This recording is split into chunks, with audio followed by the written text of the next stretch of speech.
What is up, my friends? How are we? It is Thursday night. The weekend is nearly here, and you are very, very welcome along to tonight's late night agenda. I have one small request. Please don't make me cry tonight. I finished last night's stream and it got so deep and emotional that I actually spent a few moments having a little weep on the sofa. I mean, it was all good, don't get me wrong, but yeah, let's try to not make me reflect and look back over life. Let's have a bit of fun this evening. But I do thank everyone last night for their kind words. It was an emotional one, to say the least. Tonight we're going to be speaking about more Arsenal delusion. I mean, every day it feels like that's the conversation we're having. We're going to speak about the Reds' interest in Mark Guéhi and how that's obviously been pushed into, well, second gear now that we've lost our young centre-back from Italy, Mr. Giovanni Leone, for the foreseeable. We're going to speak about Ryan Gravenberch. We're going to speak about some potentially false narratives out there around the finding of Ugo EKITIKE and lots of other bits and pieces over the course of the next 90 minutes or so. Do appreciate you guys being in. Feel free to keep me up to date with what is happening in the Europa League. I'd seen that Harvey Elliott was on the bench for Villa, which I don't like. He should be playing. That was the whole idea of him going there, is that he was going to play. But tonight we do have a lot to get through. More talk about Canade and Madrid, like we need to hear more of it, but it is out there, so we'll discuss it. We'll also talk about Mark Guéhi's future and whether Liverpool will make that move. A little bit on Arne Slot talking about Liverpool's spending. Rio and Gamboa, of course, officially signing his new Liverpool contract. And we're going to just let you guys know the preview for the game against Crystal Palace will be out after tonight's stream, so at about 11:15. Right, let's get cracking. David Massett, how are we, sir? Always lovely to see you in. Evening, Craig and bro, and of course, our lovely community. Thank you, my man. Appreciate you. So, I don't know where to start with the first poll of the night because there's a story that caught my eye and I want to discuss it, but I don't even want to put it to a poll because it's such nonsense. Shall we just get straight into two things? So let's talk about Hugo EKITIKE and the fine. So there's been lots of talk today that Hugo EKITIKE is going to be fined 2 weeks' wages for his red card, which roughly equates to about 400 grand. Santi _J_FM believes that is wrong. He said the news about Hugo EKITIKE losing his salary due to improper conduct against Southampton is completely false. And look, it would be kind of unprecedented, I think, for Liverpool to fine somebody 2 weeks' wages for a red card that wasn't... It was more stupidity than anything else. So I believe Santi, to be honest with you. I did find it hard to believe that Liverpool had fined him almost £500,000 for taking his shirt off in celebration. So that was one that never really stood out to me as making too much sense. But like I said, just when we think Arsenal fans can't lose their credibility, if they have any anymore, well, they've just said, hold my beer, folks, because we've got a story. So AFC Camden, which is an Arsenal fan account, has just put out what I can only describe as the biggest load of bollocks I have ever seen from any Arsenal fan account. Understand that Arsenal have contacted EKITIKE's representatives regarding his standing at Liverpool. Usual activity when a player shows signs of discontent. Absolute nonsense. Stop lying to get clicks, you clown. That is bullshit of the highest order. Firstly, you couldn't afford him. Same way you couldn't afford a proper striker this summer and you got stuck with Victor Gyökeres, who, you still made a meal of signing. Arsenal had all summer, same as Newcastle, United and everybody else who wanted Hugo EKITIKE, but he's a red. He's a Liverpool striker. You're not getting him. And to even talk about it is hilarious. The Anfield Talk, in their credit, quote tweeted it by saying, obviously not true, but thanks for admitting EKITIKE is better than the fridge freezer you lot signed. Which they do seem to have a bit of buyer's remorse up there at the Emirates around Victor Gyökeres. And look, I said for a long time, I'm glad Liverpool didn't sign him. I'm glad we weren't even linked with him because I think, well, he isn't good enough, quite simply. Yes, he may have gotten the Golden Boot or whatever the award was at the Ballon d'Or for the most goals, but that was in a Mickey Mouse league in the Portuguese league, like we know. So, yeah, not getting them. But, what else can I say about Arsenal fans at this point? You try to go a day without talking about them, but either them or their manager just do something that makes you think, nah, we can't let this go. We got to address this one. And again, Robin, as from yesterday, except I didn't forget to read out this one, said, again, bro, what are they smoking over at the Emirates? I don't know, but it must be really strong. That's all I can say, dude. It must be really strong. David said that account used to work for the rag. Well, that probably ties it all together rather nicely, thank you, David, because it's just lies. I don't know what else to say. You know, it's not even bait. It's just a flat out lie. And that's what gets me. These lads are so deluded. Like, why would EKITIKE leave the Premier League champions that he's just signed for alongside some other world-class players to go over there and, be playing left-back for Mikel Arteta or defensive midfield or wherever Mikel Arteta decides that his striker should be played other than centre-forward. But leave them to it, folks. Leave them to it. So I'm going to ask tonight a genuine question that's been bugging me for a while, and I want to know the answer. So let me ask you.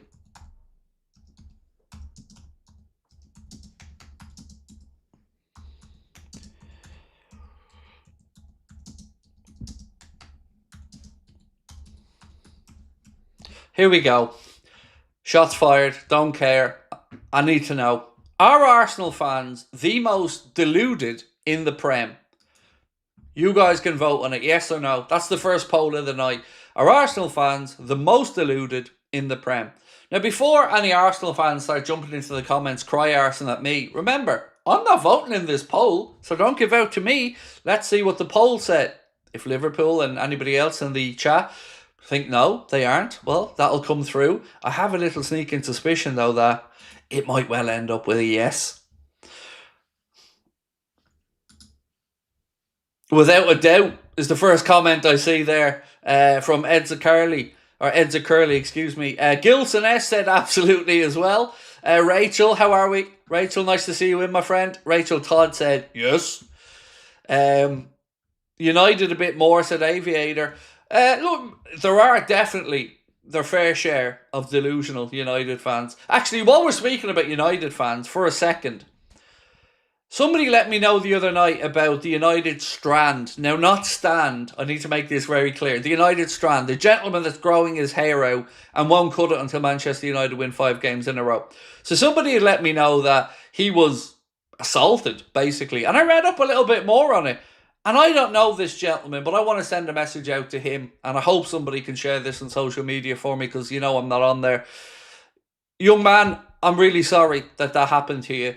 Nobody has the right to assault you, attack you, get into your personal space over growing your hair for your football team or a joke. Whatever you're doing with it, sir, keep going. You get your support from me. I'm here if you want to reach out or need that. And I'm really sorry that happened to you. It shouldn't. You deserve better.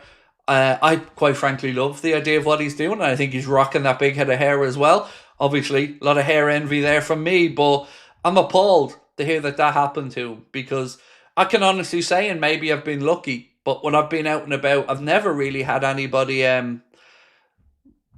mean or horrible or, attack me or anything like that. So to hear that young man that happened to him, I just want to let him know that I'm sorry it's happened.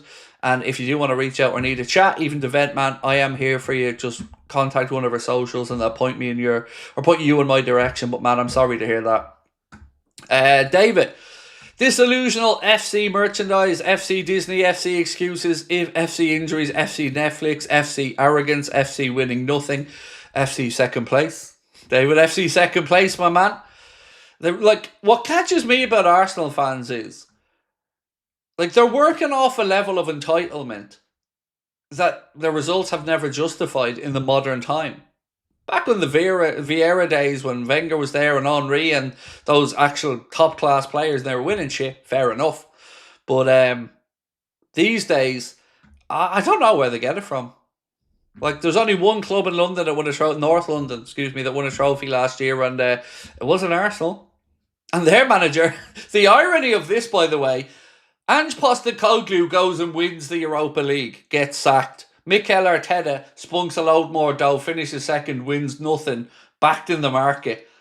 And they talk about Spurs being a banter club in North London. At least they, looked at the manager and thought, well, shit, we won something, but he's still not good enough, so bye. Not Arsenal, though. Sticking with Arteta through thick and thin. Don't worry, you will get an extra special second place this year.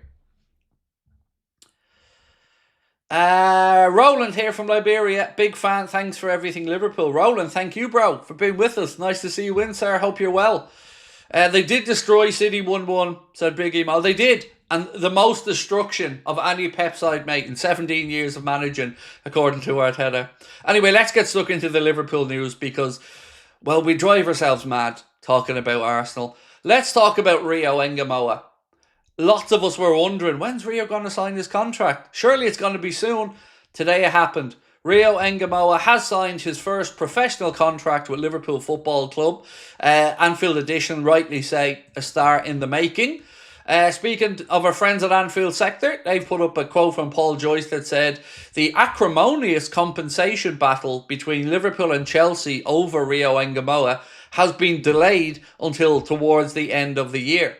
I'm sure you're aware of this one, but Chelsea want compensation, which of course they'd be entitled to for Rio Engamoa's footballing education. No agreement has been reached yet between the clubs, so that will kick on to, as they said, later in the year and probably a tribunal. We had a similar thing with Harvey Elliott, and I think, if I'm not mistaken, before that we had a similar thing with, who was it? It'll come to me in a second. We do another Liverpool player that we went to a tribunal over. I can't think who it is. But anyway, it's not unusual. Right, let's talk. Who is it? No, it's going to bug me. I need your help. Who was the other one? Striker. Played for Southampton, I think. Danny Ings. Yes, Danny Ings. No, it was Danny Ings was the other one. I'm almost certain we went to a tribunal over Danny Ings, if I'm not mistaken, as well. Right, anyway, folks.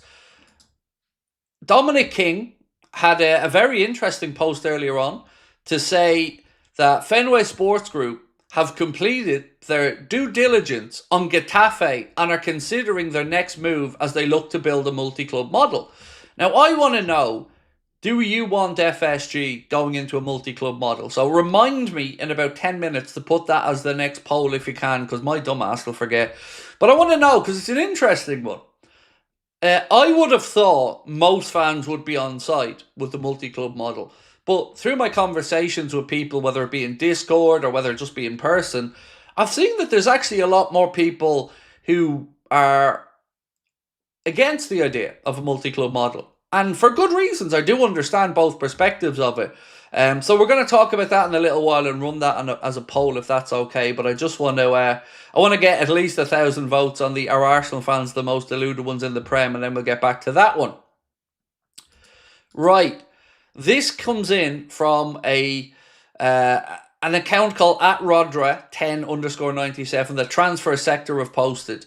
And they've said, sources indicate that just as Saliba was seen as totally prepared to make the step up to Madrid, within the club there is an open debate about Ibrahima Konate. So today we've seen that Saliba signed a new deal with Arsenal that keeps him there, which of course will mean that he will stay out of the clutches of Real Madrid. But this piece here said that some voices in the Santiago Bernabeu offices consider that at 26 years of age, he represents a sensational market opportunity because he would arrive out of contract and already with Premier League experience. The piece goes on to say, though, however, sources admit to ESPN that there are other voices within the club to whom his signing does not generate the same unanimity that was once felt with Trent Alexander-Arnold, who arrived in a similar situation.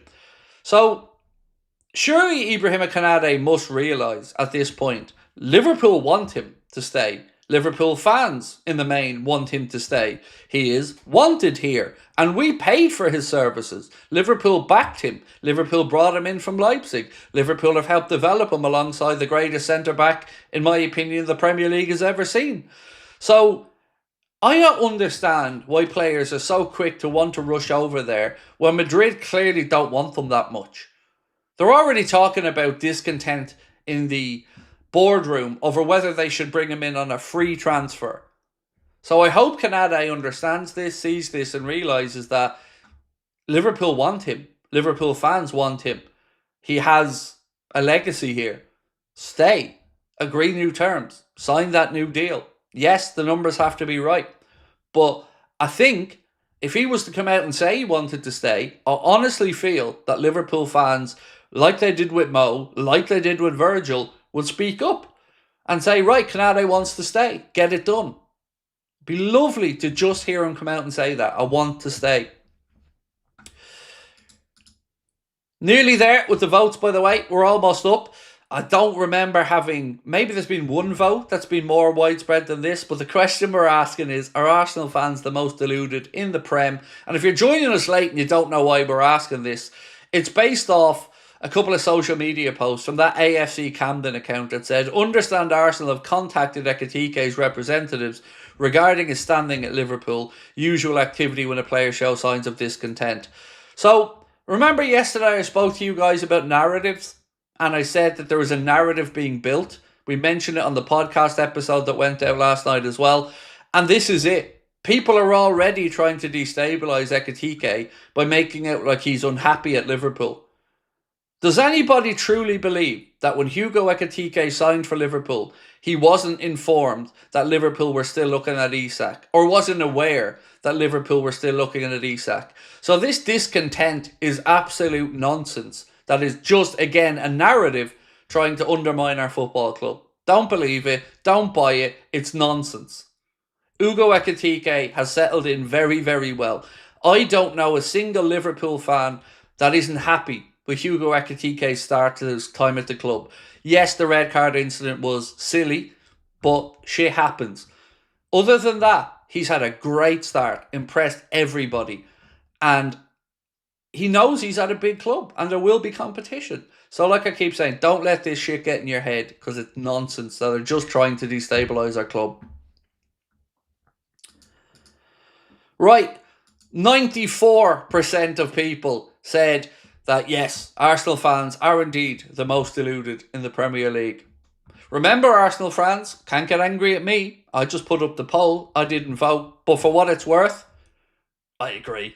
I do think they are.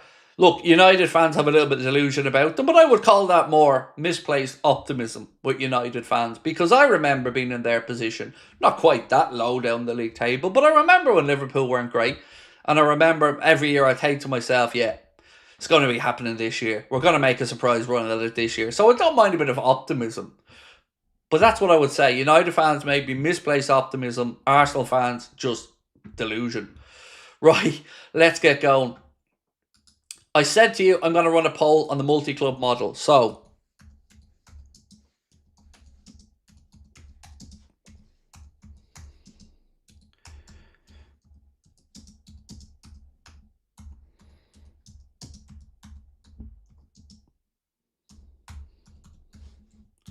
okay, so do you want FSG using a multi-club model? Yes or no?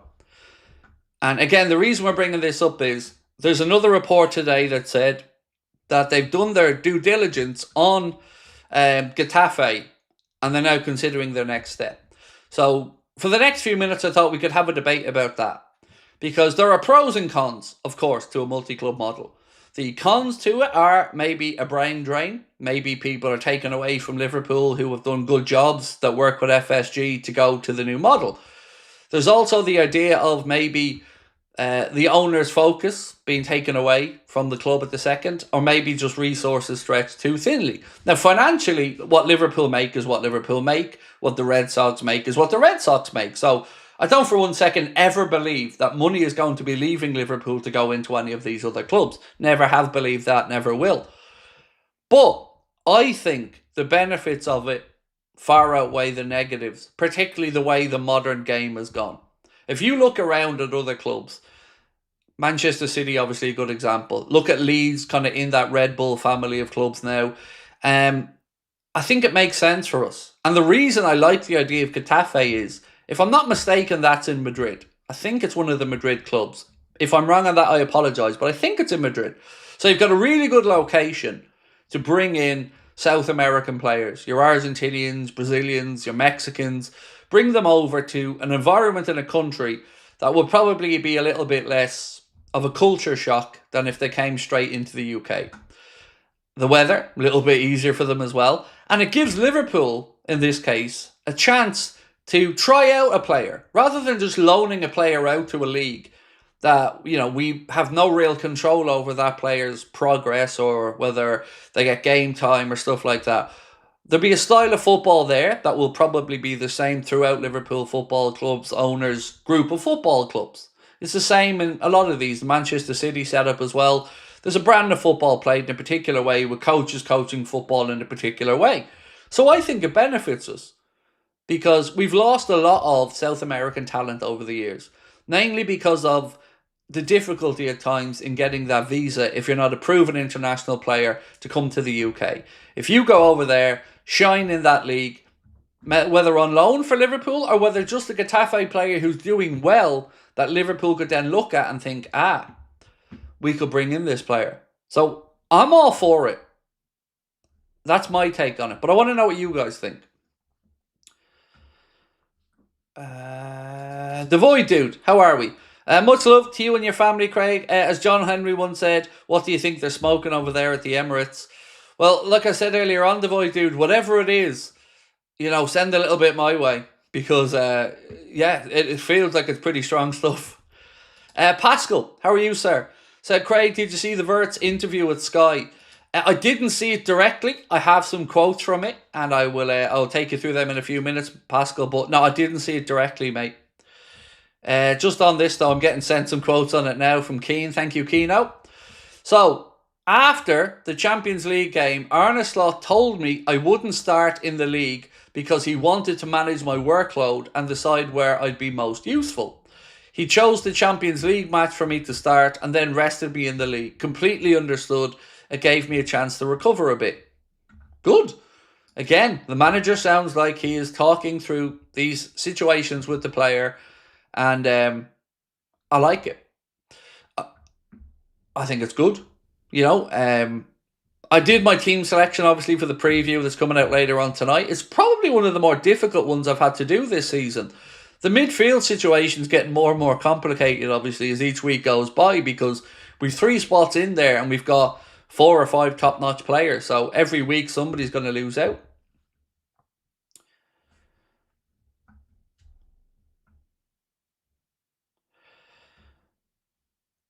Jason said, I'm in agreement with all you've said. Pros outweigh the cons.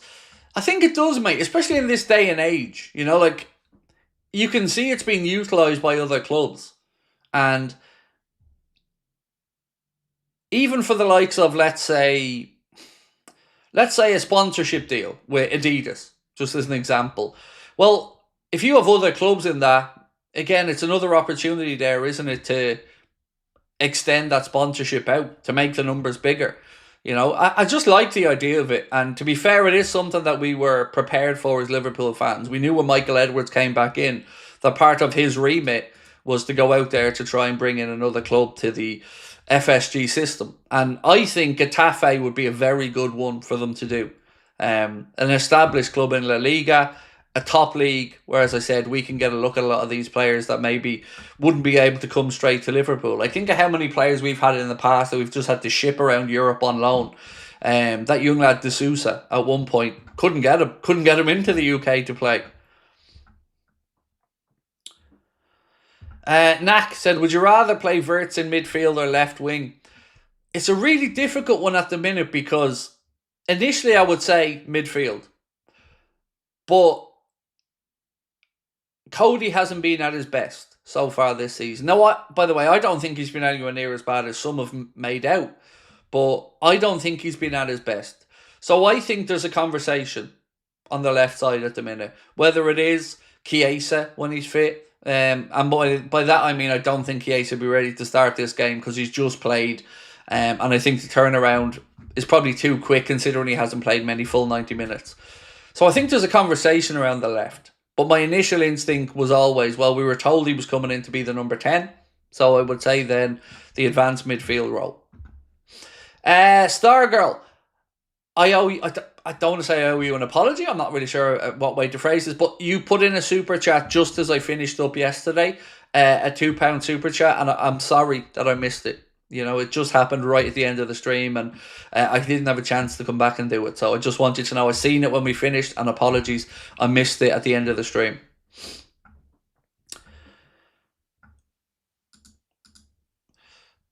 Right. Very interesting update from Liverpool today, folks. And actually, excuse me, it's from the BBC, but it's regarding Liverpool. So if you could indulge me for a moment or two, I just want to read this out to you. We put out a short about it earlier on. Maybe you've seen it, maybe you haven't.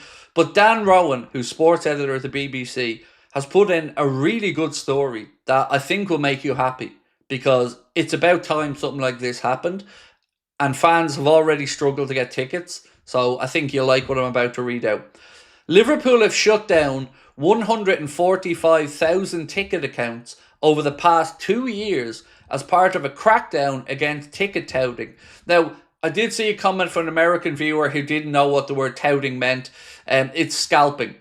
Scalping, I believe, is the term you guys would use over in America. Same thing. Selling tickets over the price that they're not supposed to be selling. It goes on to say they also issued a record 1,114 lifetime bans last season, a move that followed the discovery of mass manipulation of software used to buy match tickets. The Premier League champions said 500 people were denied entry to Anfield for trying to gain access with a burner phone used by ticket touts to avoid tickets being traced in the last 12 months alone. It comes after industrial-scale black market in the Premier League tickets was exposed by BBC investigation last week. Reselling is against the UK law, but many websites continue to operate by being based outside of the UK.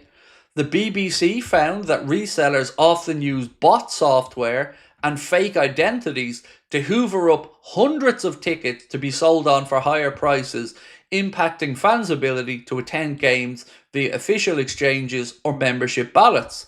It can leave supporters paying extortionate prices or being completely out of pocket after buying tickets that don't work, as well as undermining the segregation of fans. Investigators for Liverpool also shut down 162 social media groups. Think about that. 162 different social media groups with a combined membership of more than 1 million users, all looking for Liverpool tickets. This is a problem, and I'm really glad they're doing something. Goes on to say over 1 million users that were involved in selling fake tickets that never materialised or reselling tickets at extortionate rates. Meanwhile, under 400 targeted stops, just under 400 targeted stops were carried out on match days, preventing access to the turnstiles for accounts with suspicious activity. The 1,114 lifetime bans represents a huge increase on the 75 imposed across the 23-24 campaign. Across that season, 23-24, Liverpool closed 100,000 fake ticketing accounts. 100,000 fake accounts, and believe new preventative measures, including multi-factor authentication, single sign-on, and the implementation of more advanced fraud analysis tools, have made a difference. The club, which has more than 30,000 season ticket holders, operates an official sanctions process where senior club officials and a member from an independent supporter association hear cases and decide on the appropriate course of action. The majority of lifetime bans and indefinite suspensions the club handed down were for unauthorised selling of season tickets, memberships, or hospitality tickets. So again, full credit to Dan Rowan and the BBC for that. The article goes on a little bit deeper if you want to search it out yourself and have a read of it. So well done to everybody concerned, because we all know how difficult it is to get tickets to watch Liverpool Football Club, and we've all seen some of the scalping or hawking of prices, and it doesn't fit anybody. It doesn't suit us fans. It doesn't work well for us fans. It robs you. So well done, and I'm sure that you'll all join me in saying that is good news that so many have been uncovered, and hopefully people can start getting access to tickets now a little bit easier and get into games without having to pay ridiculous prices. What do you think about Sky report this morning about Elise? I have the report here. I didn't know it came from Sky, to be honest, because this one here says from Reluctant Nico, whoever the hell that is, and Transfer News Live said that Michael Elise is looking at Real Madrid as his next destination, despite interest from both Liverpool and Manchester City. The Bayern Munich winger believes his time in the Premier League is over. I'm not sure I believe that for 1 second. Now, I'm not saying Elise doesn't maybe have a fondness for Real Madrid. I don't know. But I don't believe for 1 second that Madrid will pay what Premier League clubs would be willing to pay. So if you're a Bayern Munich and you're looking to sell, or maybe the player's angling for a move away, there is the release clause in there, but I don't think Madrid are going to come up with that money. You know, so for me, I wouldn't be ruling out Michael Elise at any stretch right now, but let's wait and see what happens in the future. Here's an even more strange story for you, linking Liverpool with a Real Madrid player. Arsenal, Chelsea, Liverpool and Manchester City have all been spoken and with the representatives of Vinicius Jr. The Brazilian has been warned that he will be sold next summer if he doesn't agree to a new contract. I don't speak for everybody when I say this. I'm only speaking for me. I don't want Vinicius Jr. anywhere near Liverpool Football Club. Not a chance. Not for me. Stick with Rio Engamoa, let him develop. You can keep your Vinicius Jr. and his diva attitude. And can you imagine, if he's turning down the offers from Madrid, how much money he's going to be looking for on a wage? So for me, and again, I'm not trying to speak for everybody here, I have no interest in Liverpool signing Vinicius Jr. Absolutely none.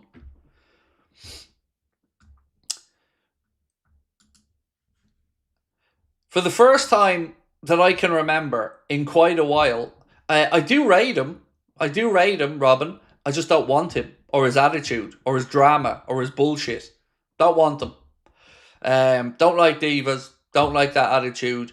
Don't want them. And again, the wages I'm sure would be astronomical. But he's a really good footballer. I'm not trying to say that. I mean, I'm not talking about the man's ability. Clearly, he's a top-notch footballer. Just wouldn't have him at Liverpool. So there has been a report today that has finally mentioned the name for a centre-back that you guys have been asking about for a long time. This report from CM.com, Anfield Edition posted it to credit them for the post, states Giovanni Leone's injury could see Liverpool move for a centre-back in January. No real surprises there. But the two that they've been linked with are quite interesting. One is Alessandro Bastoni, who I'm sure would make many people in Liverpool fan circles very happy. And the second one is Gleison Bremer. And I don't believe the second one will have any truth to it. Bastoni, can't say. I don't have anything on this myself, but I knew it was a report that would certainly make you guys excited, because Bastoni's name has been one that has been mentioned over and over and over again. So yeah. King Isaac, if you're going to say the word wrong, I'm going to kick you out unless you actually put what the fuck you're talking about in. You know, wrong. Okay. Banana. If we're just throwing random words around, dude. Banana.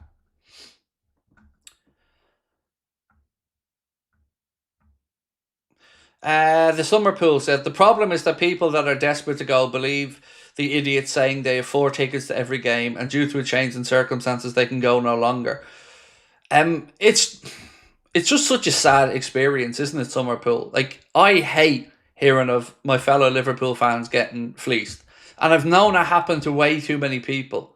You know, that's why when people say to me, Craig, where can I get tickets for the game? And I get asked the question in a lot of streams. I always say to stick to the confirmed sources, you know, Liverpool Hospitality or travel agents that have genuine partnerships. I know they're more expensive, but can you imagine any of our community or Liverpool fans travelling from America, Canada, Australia, far-flung places, you know, even Hong Kong or Japan?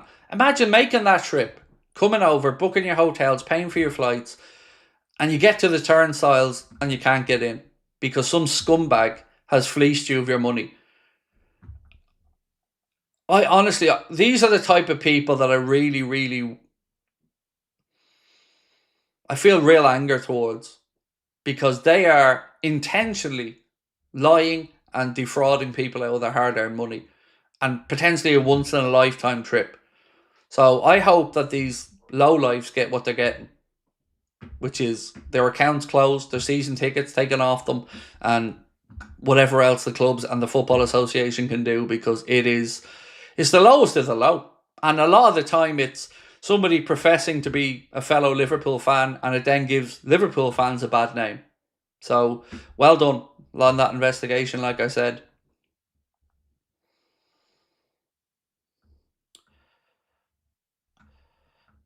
Summerpool said, I spent a whole year on these groups calling the scammers out and ended up being called a scammer even though I wasn't selling anything. That's what happens, mate, isn't it? You know, when people have accusations thrown at them that they know are true, well, they try and flip the script, don't they? And point the fingers back. Freddie said, you're a part of my daily ritual. Thank you, Freddie. You're so kind, mate. Appreciate you being in. It's truly an honour to be part of any of your daily schedules. You guys are definitely a part of mine, like I've said. Jamie Hall said, Bastoni won't ever happen. I don't think it will either, Jamie. You know, I agree with you, mate. I think the Mark Gay thing is the most likely one. But I do think, remember what we said yesterday as well, we have to make sure that we don't let Palace know we've no options.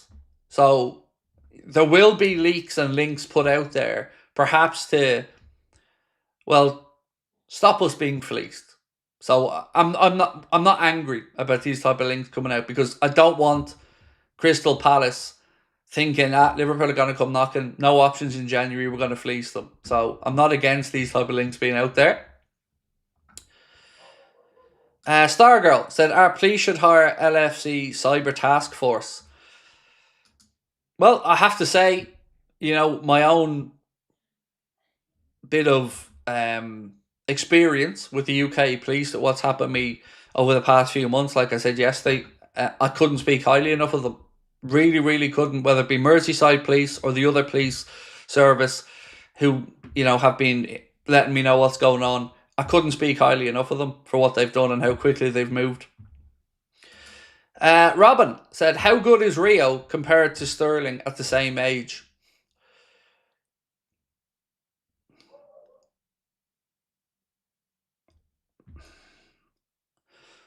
The reason I'm pausing is I've seen a lot more of Raheem Sterling before he broke through to the first team than I have of Rio Ngamoa. But in all honesty, I would say they're quite similar in their trajectory. Like Rio Ngamoa, everybody knew Raheem Sterling was destined to make it to the first team and destined to go all the way. He was like tearing it up in the underage FA Cup, just scoring really, really amazing goals. So I would say probably in and around a similar trajectory. Nobody can tell how the next 5, 6, 7, 8 years of somebody's career is going to go. But I see a lot of similarities in the way Raheem broke through and, you know, how early he was exciting football fans. So I would say not a million miles between them.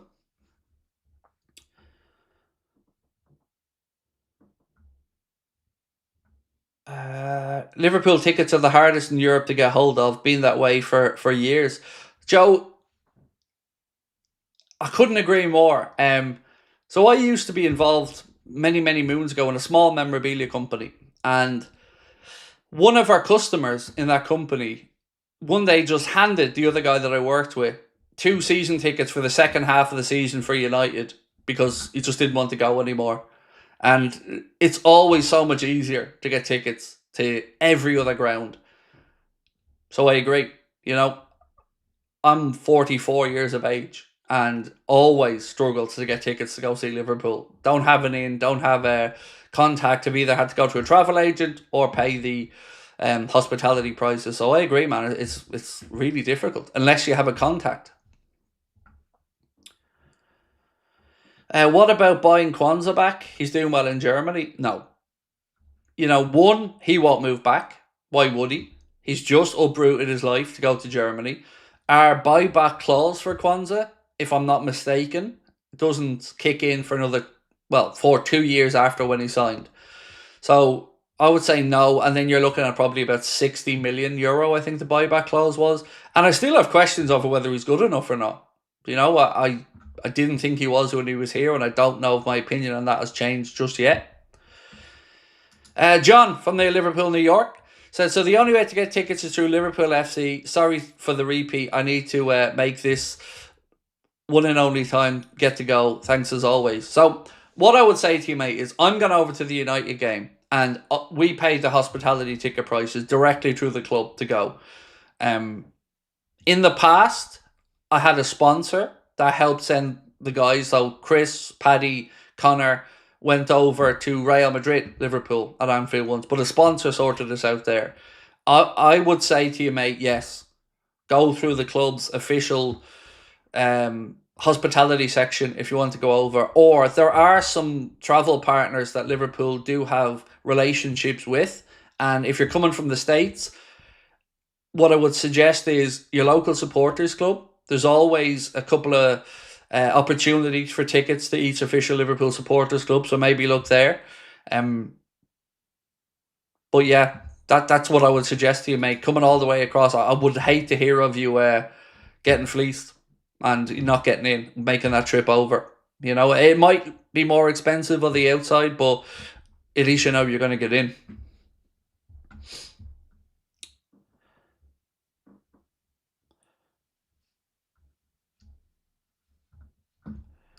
Can I compare GUEHI and Bastoni, please? Excuse me, can I compare GUEHI and Bastoni and Canade, please?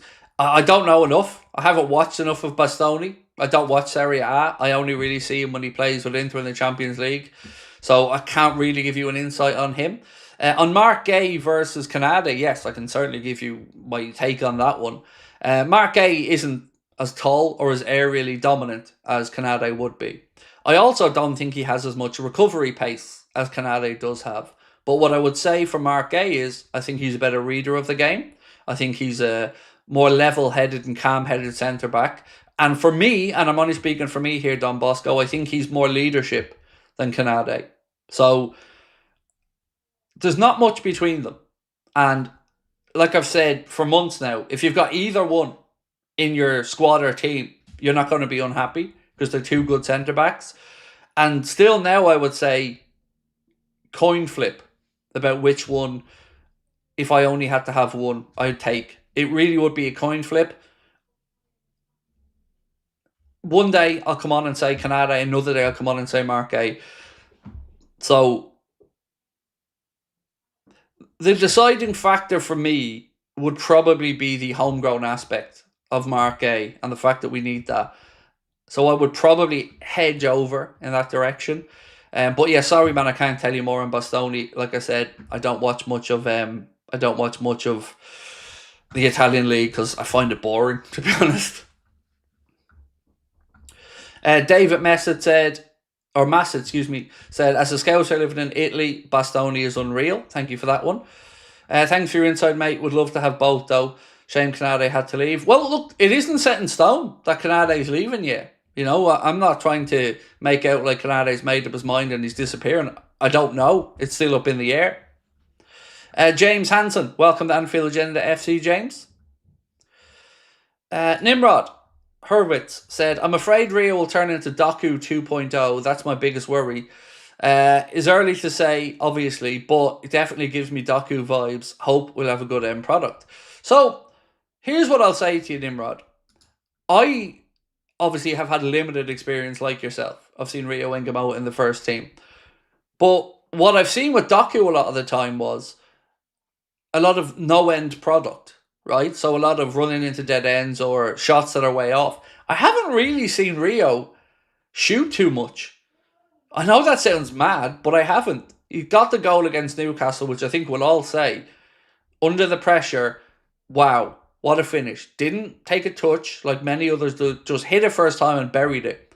So I think with the players in and around him that he's working with, Isak, EKITIKE, Salah, I think if there is any work still to be done on the end product and the finishing part of his game, which of course there should be at 17, I think he's in the right place to do it and learn from it, mate. So I think he'll be a better player than Jeremy Doku. I really do.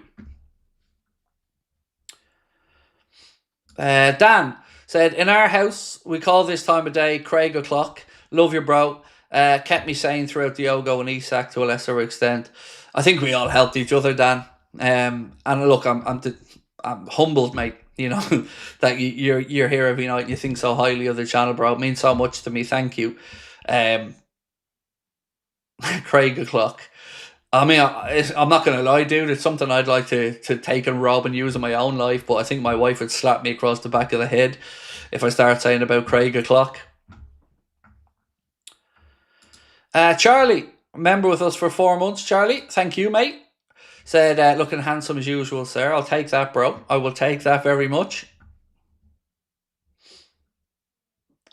Right, so, interesting poll up at the minute. We're asking you, do you want FSG using a multi-club model? Because there's talk of them having done their due diligence now with Getafe and looking towards a move. Right, let's keep going. Loads more to talk about. So, Footy Insider have said that Mark Guéhi, this, by the way, I don't believe for 1 second. Now, again, I want your opinion on it, but what I'm about to read out to you, for me, belongs in Bullshit Island. That's where I'm at with it. But it said, Footy Insider said, Mark Guéhi privately blames Liverpool for his deadline day move collapsing, with the defender in his camp feeling that the club delayed their move and then spent too long haggling over the fee in terms of the deal. The reason I think that's bullshit is because we all know why the deal didn't happen. And it wasn't haggling. It wasn't Liverpool waiting. It was Crystal Palace not getting a defender. So, like I've said many times, if you look at this with common sense, you would say that Crystal Palace knew all summer that somebody was going to come in for Mark Guéhi, but yet they never found a replacement. They also knew that Mark Guéhi wasn't going to sign a new deal at Crystal Palace, and that if they didn't sell him this summer, they would either get a much smaller fee in January or he leaves for free. So that narrative, again, I'm saying is bullshit. Because if he blamed Liverpool on it happening, how on earth could that be deemed as their fault? I've seen people, even people in my own chat, say that Liverpool dilly-dallied all summer. Well, we didn't. We came in with an offer when we wanted to, but remember, it all hinged on them getting a replacement. And they had all summer to do that and didn't do it, even if Liverpool never came to the table. So I don't believe for 1 second that that story is correct. Nor do I believe that Mark Guéhi privately blames Liverpool. For what? Liverpool were there with him and his representative. Liverpool staff were there for the medical. Liverpool had the contracts ready. He filmed his bye-bye video for Crystal Palace. So if he wants to blame anyone, and again, I'm not saying he is because I don't believe this report, but that blame should lie squarely on the shoulders of Oliver Glasner and the Crystal Palace chairman. So this is, to me, another example of trying to undermine our club. And I think we should be calling this shit out. Because we can all come up with shit and go, Anfield Agenda sources say that Saka goes to bed wearing Isak pyjamas and that he secretly hates Mikel Arteta. He has a man crush on me and he doesn't like living in London. You know, anybody can come out with shit and just say, sources say that. But come on. That doesn't pass the smell test for me.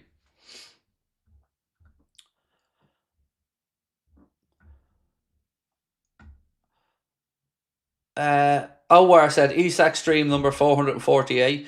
We actually did a count the other day. How many videos do you think? Just out. Oh, here's a question. Do you think we did more Isak videos or Bellingham videos? Because Connor counted. We actually had this conversation yesterday. And I don't know how this is Isak's stream number. This has got nothing to do with Isak in the stream. It's not in the title. So, sorry. But yeah. We counted it up. Which one do you think we did more of? Bellingham or Isak? And I'll tell you the answer in a second. But it's not even close, by the way.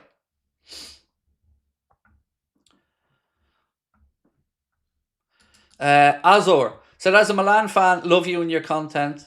Appreciate that, mate. Thank you. I would have a fondness for Milan as well, from the AC variety. Bastoni is a beast. Please take him from Inter.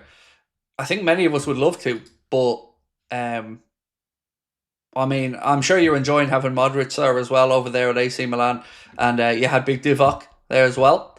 So thank you, man, for dropping in. You're very kind, and I do appreciate your support, and wishing you a good season over in Serie A. So, the answer to the question, and I don't have the exact number to my mind because Connor knows the exact number, but it's roughly this. We did about 130 Bellingham videos, right? About 130. About 240 Isak. About 240. So, Isak's the winner by a long way.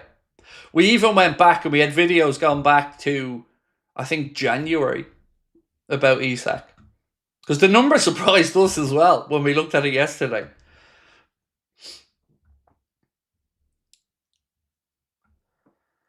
Marcus said, turned up to my college in the Liverpool top and got stick from the Geordies for the Isak transfer.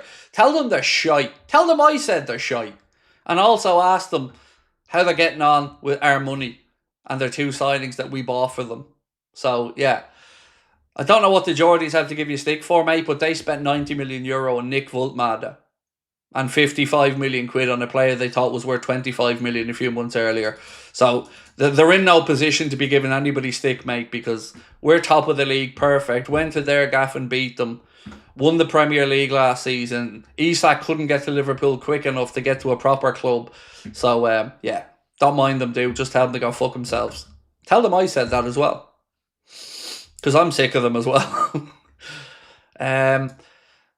Why is Arteta always claiming CEOs and managers phoned him after drawing with Man City? I couldn't believe my bloody eyes. The man is cuckoo. Yeah, you're not wrong. Like, imagine coming out, Charlie, and saying that in Pep Guardiola's 17 years as being a coach, Arteta feels that 1-1 draw was the most they've been dominated over a 90-minute period. The man he's not delusional. He's lost the plot. Like, delusional would mean that he has some rationale behind it and he's willfully being delusional. I think the dude actually believes the shit he's coming out with. I think he's fucking... I don't even know what to say, like. They beat them 4 or 5-1 last year, by the way. So I don't... Even that doesn't make sense to me. Like, they were the best team in the Champions League last year, right? This is Arteta, not me. Best team in the Champions League last year, yet they had the worst result against PSG over 2 games of any of the 3 English clubs they played. Make it make sense. You know, this man is spoofing a living. And Arsenal fans have fallen for a hook, line and sinker. He has won fucking nothing. He won an FA Cup with Unai Emery's squad in his first year. And for the last 5 years, the man has just, came second a few times? Not even been within like a point or 2. You know, and they love the stat managers who've got 89 points in the Premier League just so they can get Lego head in there. Make it 90 and then see if he's in there. Because Jurgen had a few of them. But he won a league title too as well, and then Arne went and won another one. They're absolute nuts. Mental. Like, yeah. I'll openly tell you why I hate Mikel Arteta. I can't stand him. Couldn't stand him at Everton. Thought he was delusional then. Remember Thierry Henry kind of looking at him and laughing as well when he went past. The man is just... He's on another level. He really is just full of shit. Stephen said, they're all just haters. Arsenal is just batshit crazy. You ain't wrong, dude. You ain't wrong. Right, let's keep going. Canade. Romano has said that at the moment, a new deal for Canade looks difficult. There has been no agreement and nothing is close. Don't know how to feel about that. It doesn't really shed any new light on it. But I guess we're going to find out in January because we need to make a move there one way or the other now with the situation with Giovanni Leone. Isak, let's give you a few quotes from Isak after he scored. He said, I think especially when you play for a club like Liverpool, you've got to go and compete on all fronts. As well as that, he said on his goal, all of the work was really done by Fede. A high pressure regain from that moment. I was trying to be in the right place, which I was, and I just tucked it away. But again, credit to the man, given that well, giving the flowers to Federico Chiesa. He said that's the main goal, to be competitive in all competitions, going out to try to win every game and want to win it. So again, common sense stuff, but I agree with him.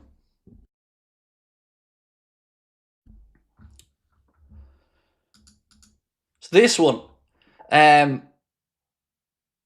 this post from Anfield Edition, crediting at ENOTIS or I don't know how you pronounce that, said Liverpool have made an offer for Paris Saint-Germain forward Ibrahim Mbaye, who is also wanted by Barcelona. The 17-year-old could be available for as little as €3 million. Now, again, I'm going to be honest and say I have absolutely no idea who Ibrahim Mbaye is, how good he is. So I'm not embarrassed to admit that, but I know that there'll be people in our chat who know a bit about him. So feel free to let me know. €3 million, if for a talented youngster like that, does seem very reasonable indeed. But let's wait and see.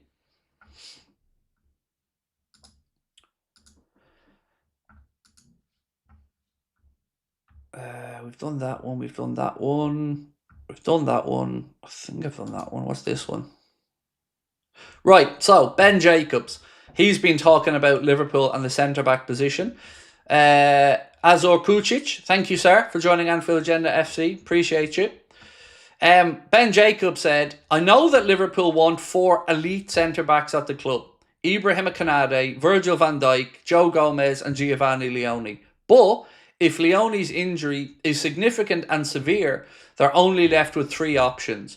Then we have to understand whether Liverpool will change their January approach. It's unclear at this stage. So I thought a little bit about that today, and I went back and thought about other seasons. It's never ended well for us when we didn't bring in what we needed to do at centre-back. The Kabak and Ben Davies thing was a farce, and yes, it's unfortunate, but I think we have a real justification for going into the market in January, because we still don't know what Konate's doing. So Liverpool have to make sure that they go into the market in January, they bring in a centre-back, and they bring in a centre-back that is very high up on their list of targets. Whether it is Mark Guehi or somebody else, it has to be done, because we cannot go through the season with 3 centre-backs. And I don't want to hear Gravenberch being put into centre-back position, because we lose too much from midfield then. And this again was something in the past. Henderson, Fabinho, Klopp shoehorning them in at centre-back at times. Didn't work. We lost something from midfield. We cannot sabotage one area of the pitch to try to shoehorn somebody into another area when there's an opportunity to go into the market to fix it. Now, of course, there's nothing that we can do between now and January. But like I said, the upside is there's 2 more international breaks, which will take basically a month away. So then you're thinking about, right, get through September. Let's say the October's the month where it's taken away. You've got November, December, and then you're into the window. So we've got to be prepared, and we've got to go and act early in January. LFC Lounge said, I think we should have 5 centre-backs minimum. So usually you would want 4 and a young centre-back coming through the academy. Whether it's, let's say, Nallo for this. But looking at the bench the other day and seeing Reece Williams on the bench, even for only the League Cup, that astounded me. He played at a relegated Morecambe, didn't get any game time up at Aberdeen, if I remember correctly, and hasn't been good enough for lower league clubs. How is he still a Liverpool Football Club player, and how is he on the bench? It just absolutely astounds me. So yeah, I agree with you, mate. 5 would be ideal. But if a good quality young centre-back is the 5th, I'm also really okay with that. I guess you could argue Leone could be that guy, but you know, we did pay a significant fee for him.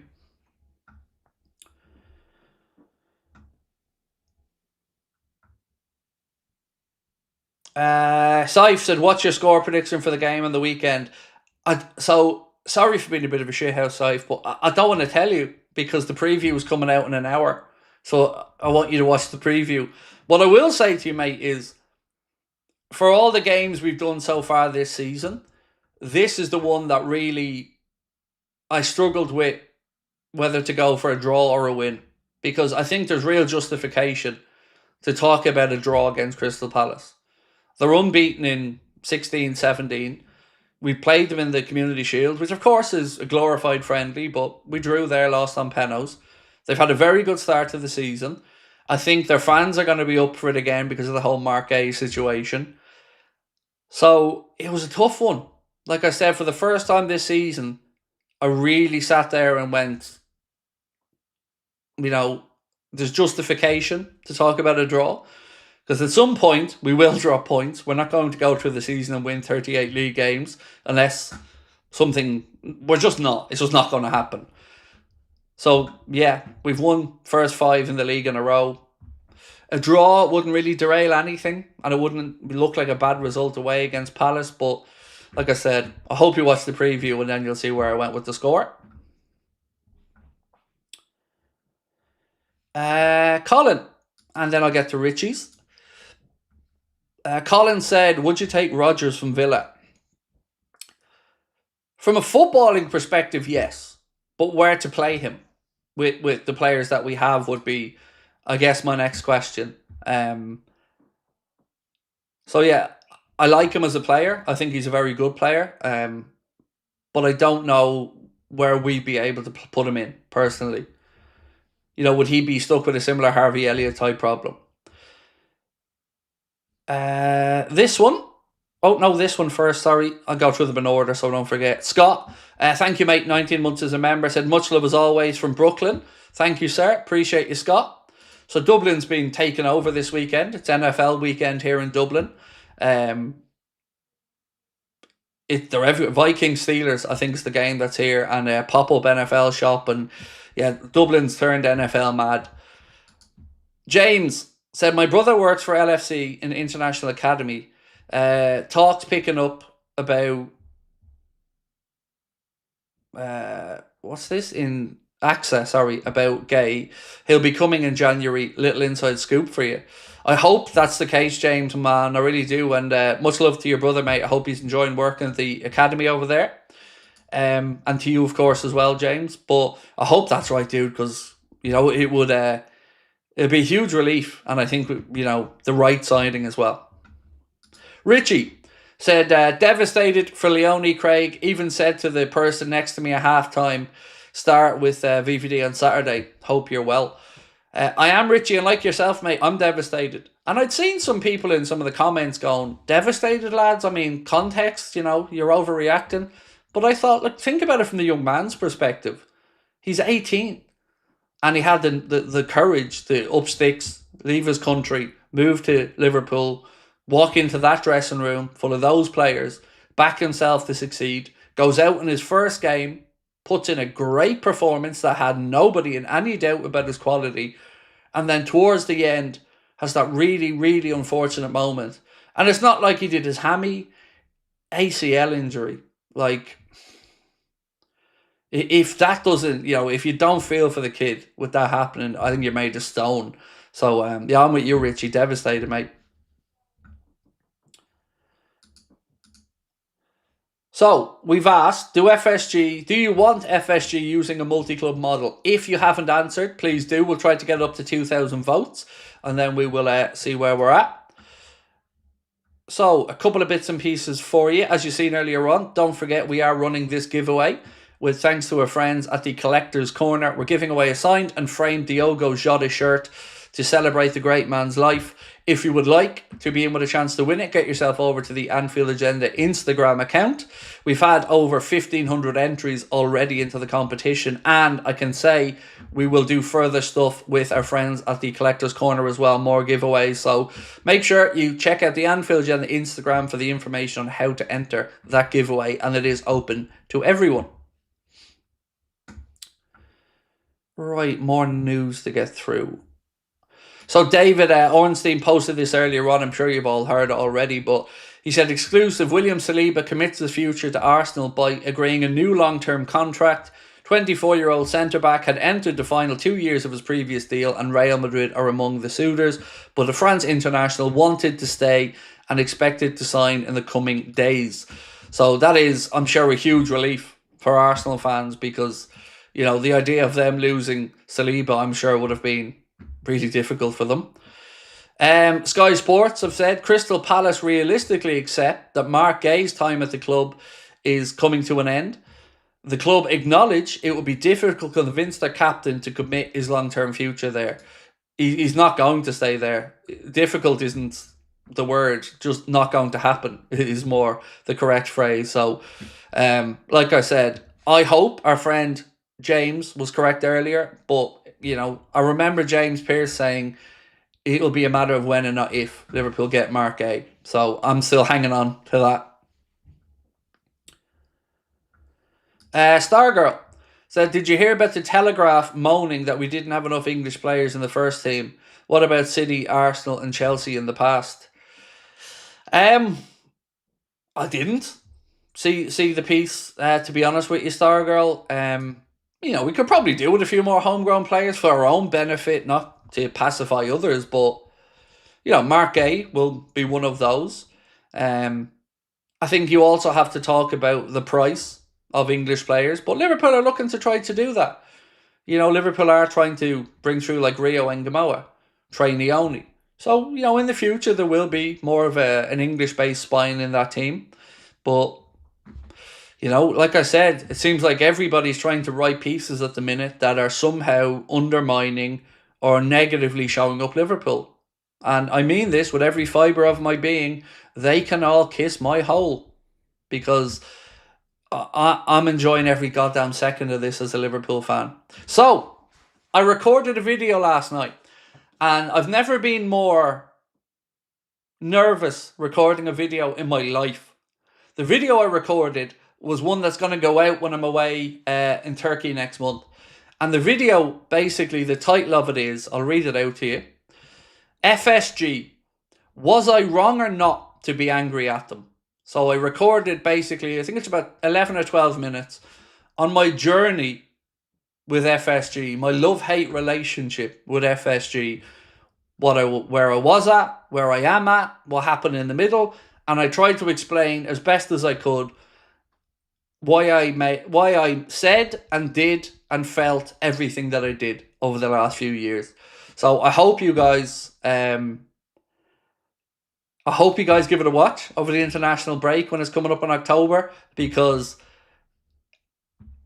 I laid it all out there as honest as I could. The good, the bad, the ugly, what I got right, what I got wrong, and where I currently sit with my feelings about them.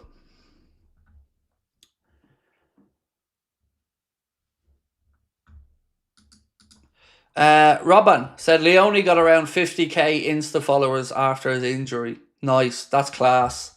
I was saying, Robin, and I know you were here when I said it, that, as Liverpool fans, it's incumbent on us now to be, out there on social media and showing the guy the love and support that he needs right now. Liverpool fans are very good at that. Most club fans are very good at that, to be fair, but, that young man needs our support right now. He'll definitely have it inside the AXA. He'll definitely have it from the players and staff around Liverpool. But there will be some days where he may be feeling a bit down, maybe a little bit sorry for himself, like we all would in these scenarios. And if he can be met with some good, positive, supportive stuff from us fans constantly, I promise you that will help. If you did, you would have another long rant, said Stargirl. I probably would, because I'm getting a pain in my backside with people trying to just destabilise us and undermine us. It's like there's a desperation for Arsenal to win a league title in some sections of the media, and it does my head in.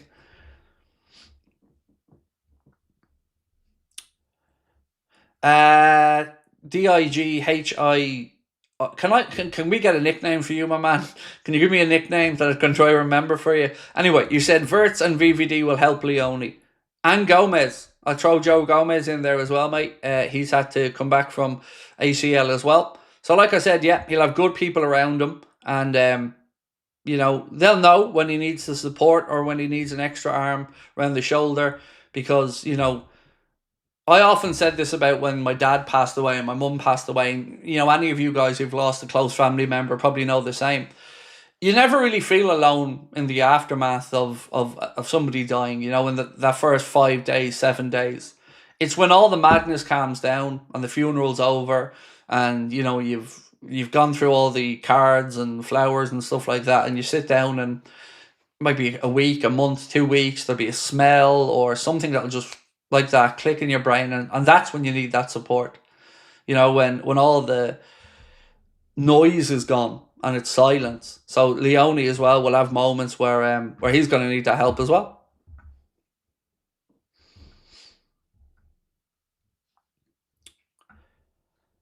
Why do Arsenal fans think they can get EKITIKE?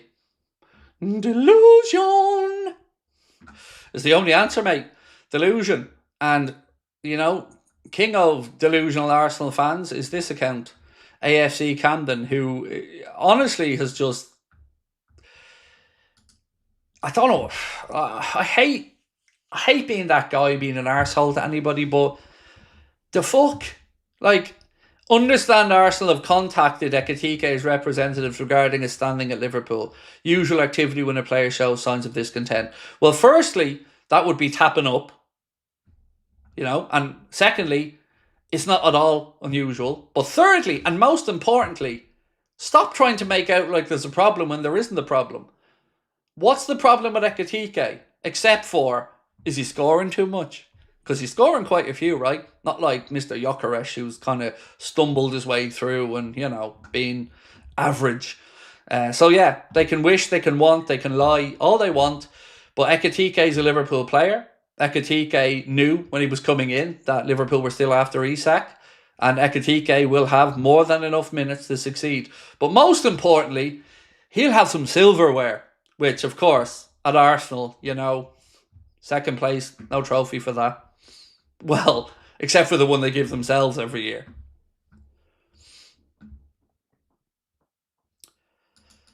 Curtis said, I could help Leone, done both my ACLs, simple solution, sit on the sofa and watch Anfield Agenda. I mean, I'm sure it's what the doctor would prescribe. I think his mum is a physio. I think someone said that to me, that his mum's a physiotherapist. So I'm sure that will help as well. Having his family close around him will help. I really feel for the kid because, like I said, I said before this happened, the bravery he showed to make that move across at 18 to come to the Prem, to back himself to get into the team. Would have been easy for him to stay in Italy, get a big move to an Inter Milan, a Juventus, an AC Milan, somebody like that. But he didn't. He backed himself to come over here, and that takes courage.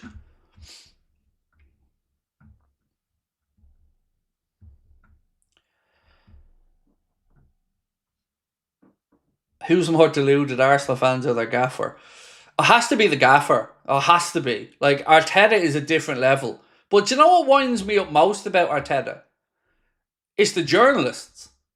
And not just Arteta. How many times have you all seen a clip on Sky or something from a press conference where a manager has come out with an absolute load of pony and the journalists just sit there and lap it up for their little sound bites for their articles or whatever? Not once did any of them go, hello, I'm blah blah blah from the blah blah.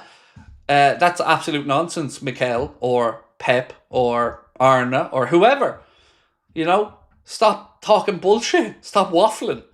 But again, we know that can't happen because, well, bye-bye access, bye-bye newspaper, bye-bye.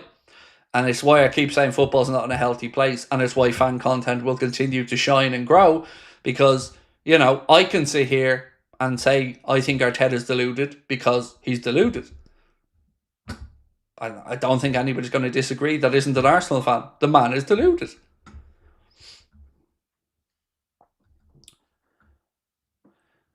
Why would they want our Hugo there? Number 9 just won an individual trophy. Yep. And also, Arsenal got a pass on him down in tools and not wanting to move, you know. But when Isak did it, you'd swear Isak had desecrated some national memorial site or something because Eddie Howe left him out of the Celtic game and started that process. But he was raked over the coals all summer. But old Gyökeres, I can only assume that the reason Gyökeres didn't get as much pushback is because everybody knew he was going to be bang average when he came in anyway. So there's nothing to really worry about. Whereas with Alexander Isak, they knew. You know, when Arsenal fans weren't clickety-clicking on their keyboards, begging their own club, begging, on their fucking begging. Don't sign GUEHI, cancel the deal, go and get Isak. And then when they did, and Isak was still coming to Liverpool, then it was, and I quote, the only reason Isak went to Liverpool is because Arsenal didn't have the money. We did, though. Fucking great. Loaded we are. Loaded.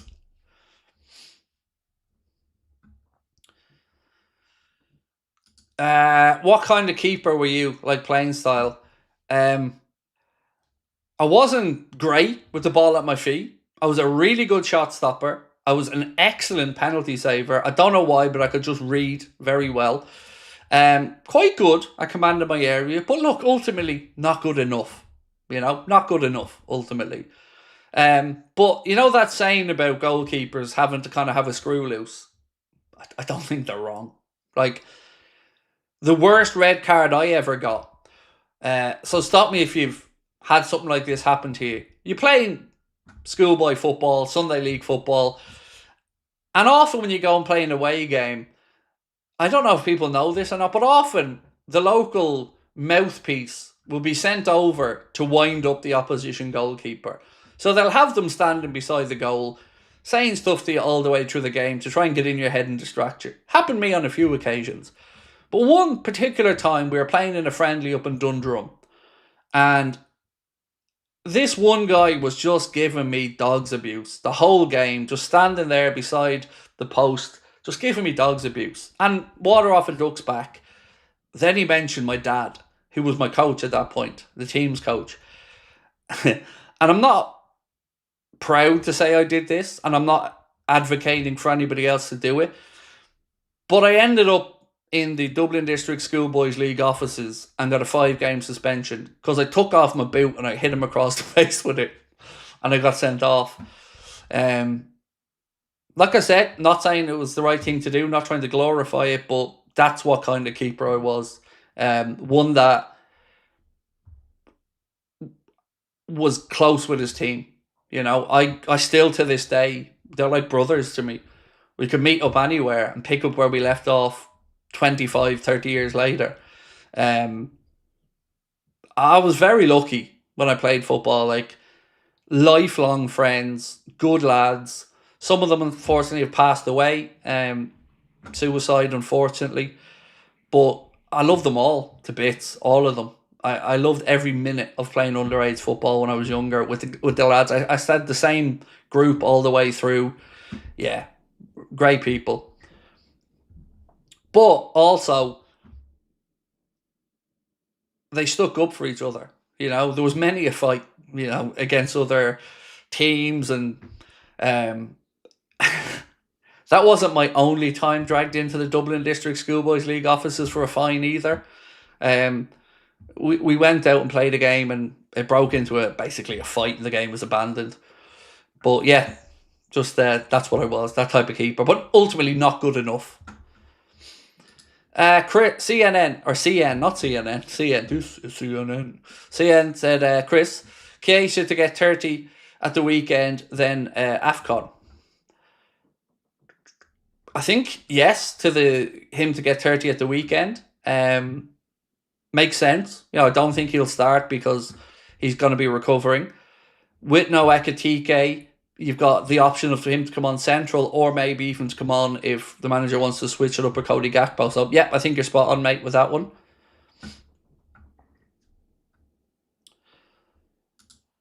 Stephen said, I'd be happy to gift him a recovery membership.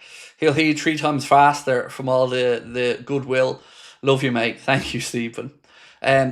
Like I said, after last night's stream, I was quite emotional, you know, because going back through our journey and, you know, my relationship to the football club and the lack of acknowledgement of our channel, it got me really emotional last night when I finished the stream, and I kind of sat there and I sobbed for a little while on the sofa after it. That's why I started off tonight by saying, please don't make me sad. You didn't mean to make me sad last night, but, you know, sometimes somebody asks a question and it leads to something else, and then it all comes pouring out. And yeah, last night was one of the more emotional streams for a while. Nazar said, beauty of football, isn't it? Even the community you have here, all of us Red fans from all over, connect due to our love of the club. Yeah, I often try to explain this to my mother and father-in-law, who wouldn't really be big football people. But then, ironically, my mother-in-law was at a funeral about a month ago, and the deceased was a Liverpool fan. And she said she went into the church and they had asked for everybody to wear red. And she said they sang You'll Never Walk Alone. They locked arms in the church. And she said for the first time, and my mother-in-law would be in her late 60s, for the first time she got it. She said, I understand it now, Craig. I understand why you're the way you are. I understand why football means so much to you. I understand the camaraderie. I never got it before. And that for me was like, yeah, that's it. It is something that you can't really explain, but it's just something unique with football clubs, and I think even more so with ours. It's special, isn't it? Like the Red family is special. You know, we sit here every night and we talk to each other, and you know, you could be in Timbuktu or Auckland or Calgary in Canada. It doesn't matter. Like, we come together for a little while every night. We have a bit of fun. We forget about our normal lives and we dream a little bit. And I love that. I love that we get to do this together every night.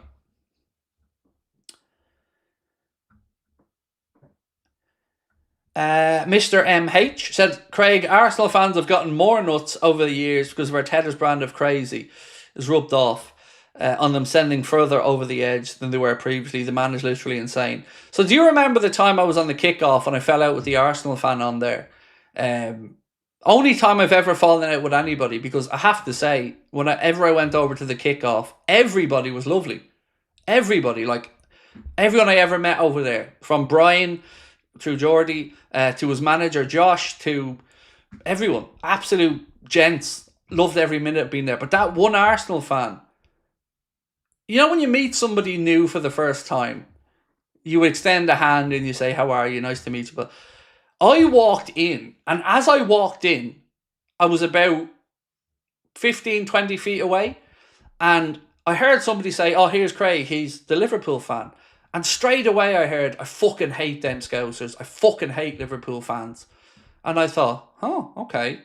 So then I went in and I had to listen to this gobshite waffling on about Arsenal being better than Liverpool at everything, and Klopp being horrible, and Liverpool being this. And I just thought, for the first time in my life, I actually dislike somebody immediately and I don't care. He was horrible, man. I do not like that lad one bit. There was no fucking redeeming feature about him in my eyes whatsoever from that interaction. But I'd never really in real life encountered somebody that delusional about their football club before. And I mean, like, it's not like delusional as in aspirational, just misplaced arrogance. Frank Slater, welcome to Anfield Agenda FC. And Mark as well, thank you for gifting a membership, bro. That's gone to GUEHI. Andrew said, morning Craig from Oz. You and your team, absolute legends. And thank you for your honesty and heart and sleeve reporting. Oh, my pleasure, dude. My pleasure. And we also had Crosby AM this morning with his video. So thank you to Connor for that one. It's something he'll be doing tomorrow again. So after Arna's press conference tomorrow morning, Connor will be on to give you a bit of a roundup about what Arna had to say. And Mark, another membership gift to Mark. Thank you to Graham D. Right, there was another one here from Curtis. Curtis said, Craig would have the monk from Mean Machine to be an accurate description. I mean, I could say in my head, Curtis, I probably thought I was a bit like the monk from Mean Machine, but in reality, I was probably more like Danny Dyer from Mean Machine. Yeah, but, you know, in my head, I probably thought I was that martial arts expert like the monk was, but yeah, I'd probably more Danny Dyer in that film, to be honest.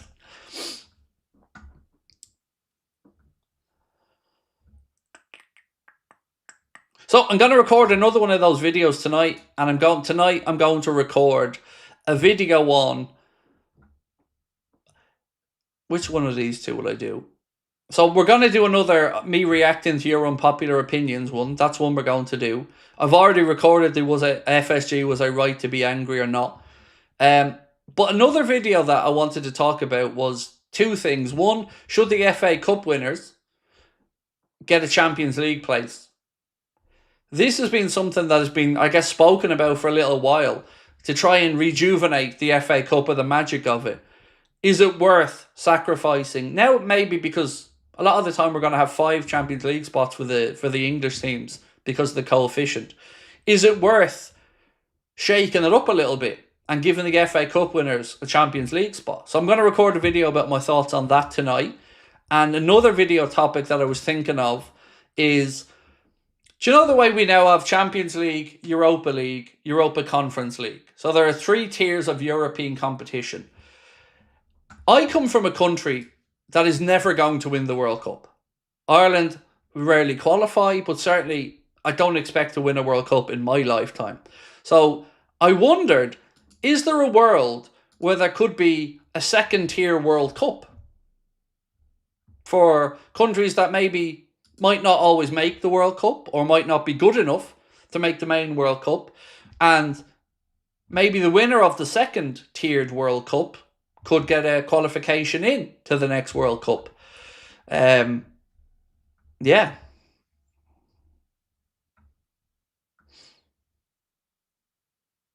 Is this channel coming a bit left? What? Left? Are we talking about politics? I don't even know where I would be in the world of politics, dude. Yeah, I don't know if I'd... See, the reason I never talk about politics is it's too divisive. Like, in some aspects of life, if you disagree with somebody on something, you have to disagree with them on everything and you're put in a pigeonhole. Whereas I don't believe in extremes of anything. I don't believe in extremes of any belief. I think most of life you're spent in the middle. And I'm definitely somebody who tries to live my life in the middle. Some things I'd be more conservative on than others. Some things I'd be more... what's the word I'm looking for? Liberal than others. But definitely not talking about left or right on here, mate. No, nothing to do with politics. You want more international football? Not really. Because I just feel they're talking about increasing the World Cup in 2030 to 64 teams. 64. Like, how do you do that logistically for a start when it's going to be spread over a few countries probably? But they want to talk about 64 teams in the 2030, the Centenary World Cup. Yeah, some games in Uruguay, I think, is it Paraguay and Argentina, as well as over in Morocco and is it Portugal or Morocco and Spain? That's nuts. Like 64 teams is ridiculous. So why not have that second-tiered World Cup to give other countries a chance? Because if it's really about growing the game and having fans fall in love and national pride, why not? Why not have a second-tiered one?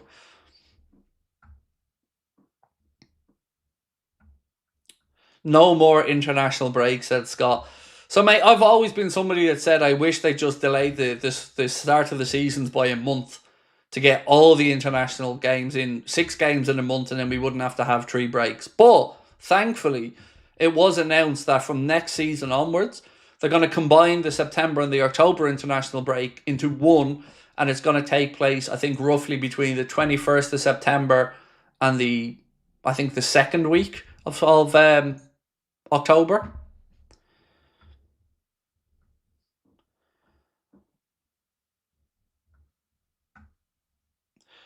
Do you need any more pre-recorded video ideas? I do, Jaffa Cake, yes. Or Jaffa Jake, sorry, I do, mate. I definitely do need some more.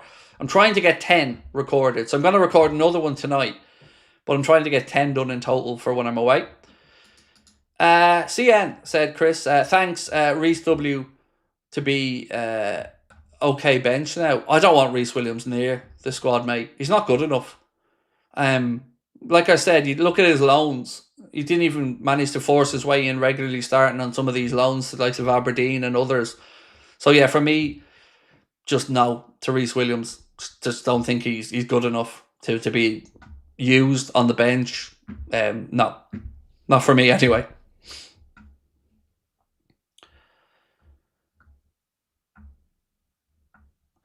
Jason said, how would it work? So, I don't know, Jason. I haven't thought that far ahead yet, dude.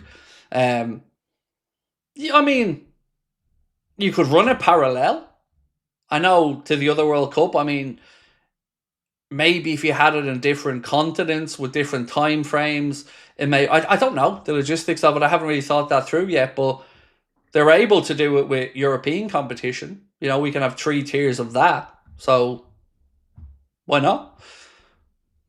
Again, just thinking out loud. You know, I'm not saying that it's a great or a stupid idea. I'm just saying it's an idea.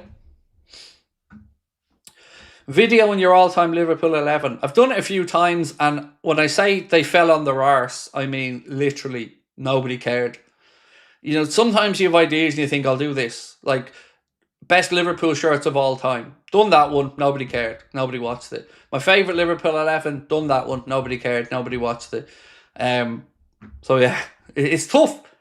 It's really difficult to figure out things that will pique people's attention during the international breaks, and especially when I'm on holidays, because you know me, I'm going to spend my whole time on holidays worrying about the channel dying on its arse. So I'll spend the entire 11, 12 days on my way stressing that I'm going to come back and you'll all have found another channel and left.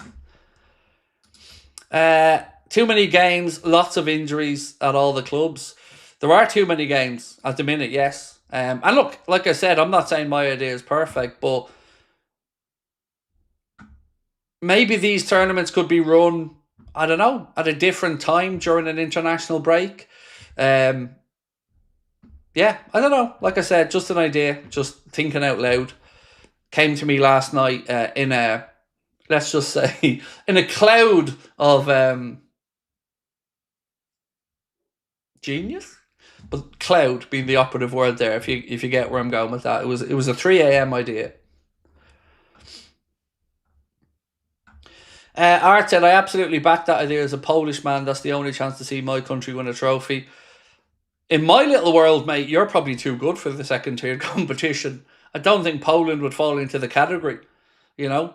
I'm thinking like Ireland, Northern Ireland, maybe some of the mid-tiered African countries, the lower-tiered South American countries that really don't often qualify for a World Cup, or, you know, the minnows.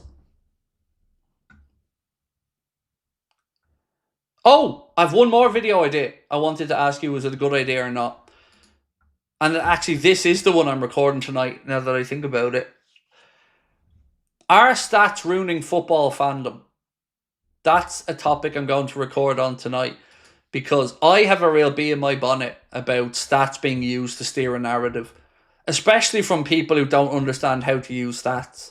And I say that as somebody who will hold my hands up to say, I try to minimize the amount of stats I use, because I'm not qualified to talk about how to implement them, when to implement them, or how to use them in the right context. But it bugs the shit out of me when I see people find a stat just to back up a narrative and try to override the eye test that we've seen. So that's a video that I've been wanting to make for a while.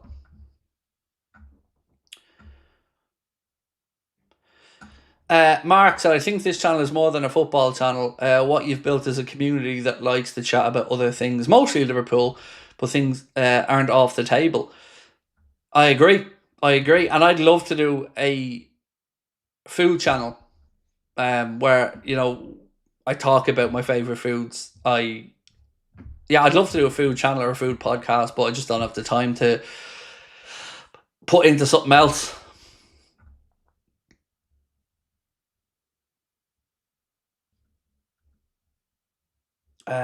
Idea. Best Craig and Lee Gunner clips with you providing retrospective commentary. That's actually a good idea. I mean, I don't want to do it of somebody else's content, because I think that would be unfair of me. But yeah, that's a really... Let me write that down, mate. I like that idea. me just write that down because I think that's a belter. 1 sec.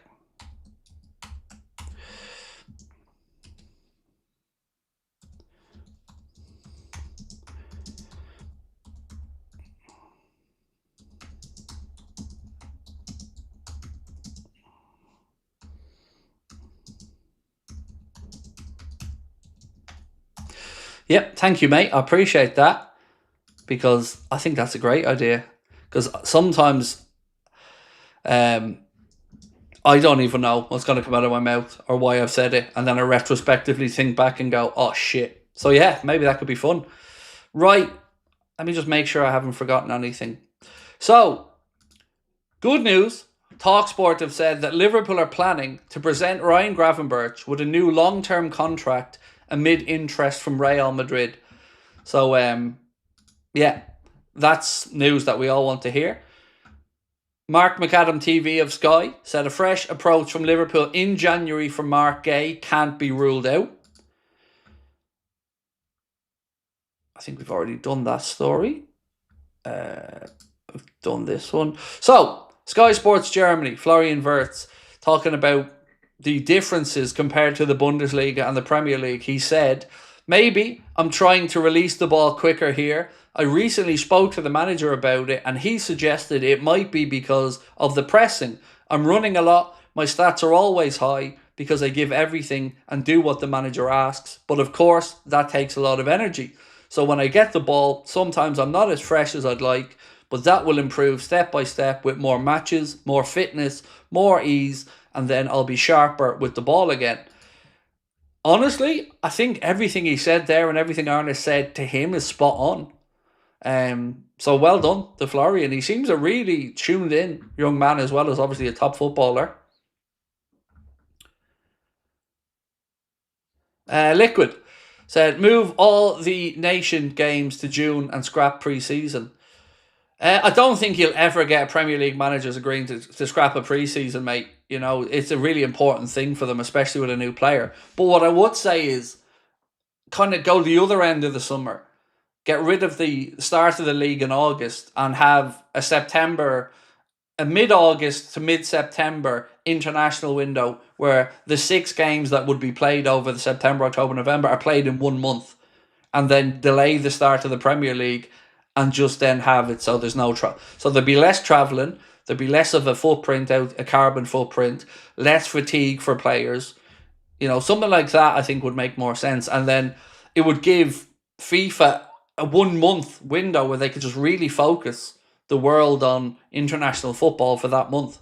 And it would give international managers more time, you know, in one spell with a group of players to gel them together, to coach them. That's always been something that I wanted to have seen. I hate the fact that we have just come out of an international break and we're about to head into another one, and then we'll be just back, and then we're heading into another one. It's always just felt like it's difficult to get momentum.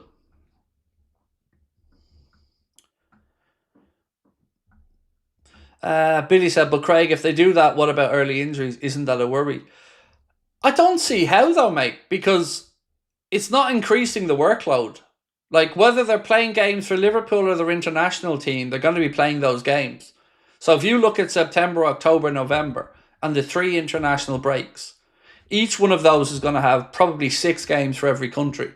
So if you staggered it over a month and you had a game every 5 to 6 days for that month for the international teams, I don't think it's any different. You don't have the long travelling involved. Back and forth to like Africa, South America, or so I don't think it adds any extra workload.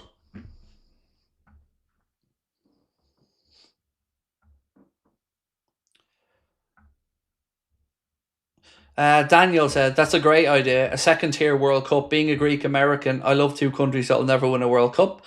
Well, I would say with America, you know, it's coming a long way in footballing terms. But if you just look at sheer numbers, what is there, 350 million people living in America, something like that?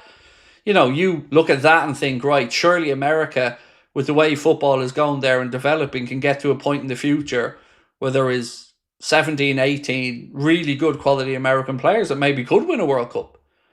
I'm from Ireland. a population of about 5 million. And, we got to a quarter final once, and my God, the country came to a standstill for it. But yeah, America, I'd never rule out. You don't think you'll win one in the near future, but I wouldn't always rule America out of a World Cup. You've got the numbers. It's just about the game growing there and obviously competing with NHL, NFL, NBA and stuff like that.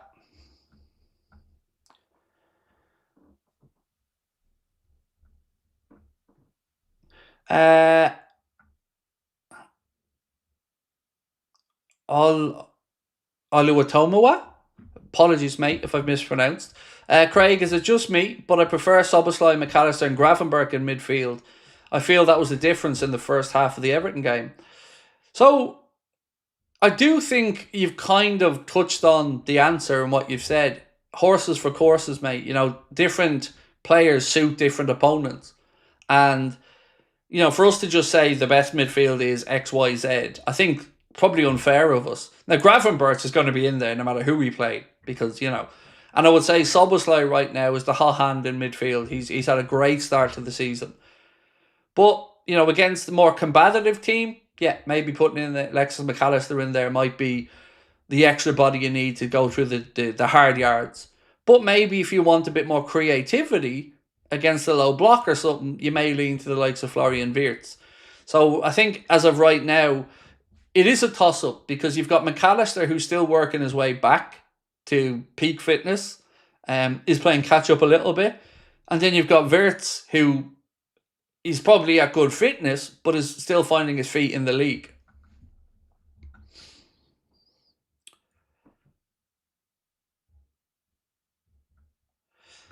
Wesley said, the USA will never win a World Cup simply because they don't have the structure to build and develop players here. We have no academies for the MLS.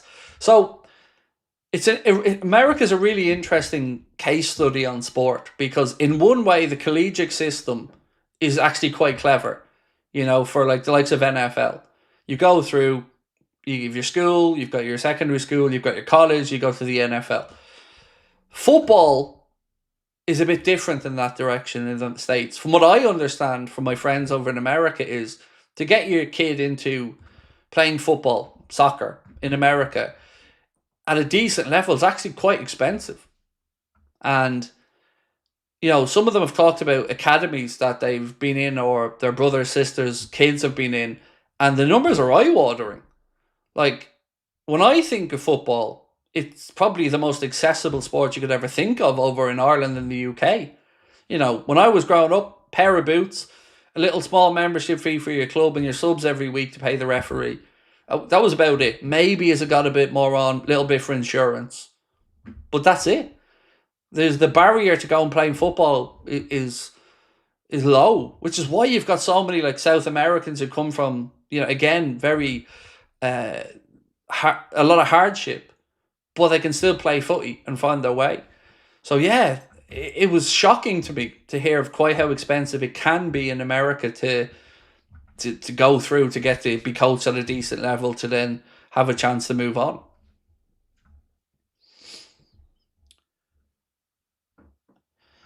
Harrogate fans, so can anyone recommend a stream for Saturday's game? Supporters since 59.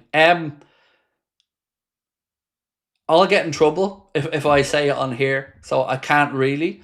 What I can say to you is, in Ireland, the game will be on Premier Sport, so I'll be able to watch the game in Ireland. Others may have to, I can't say it because I get in trouble. But yeah, it's on Premier Sport here in Ireland, so I'm lucky in that I will be able to cover the game.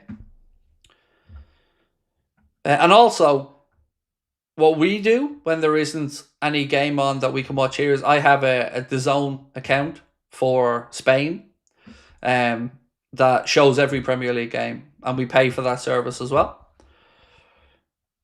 Right, I'm going to head off and say goodnight, but before we do, let's look at this. 59% of people said yes, they do want FSG using a multi-club model, and 41% said no, and thank you so much to everybody that voted in that. I think it's an interesting talking point, and I did expect it to be close enough, so thank you on that. Right, folks, Don't forget to enter our giveaway with thanks to our friends at the Collectors Corner.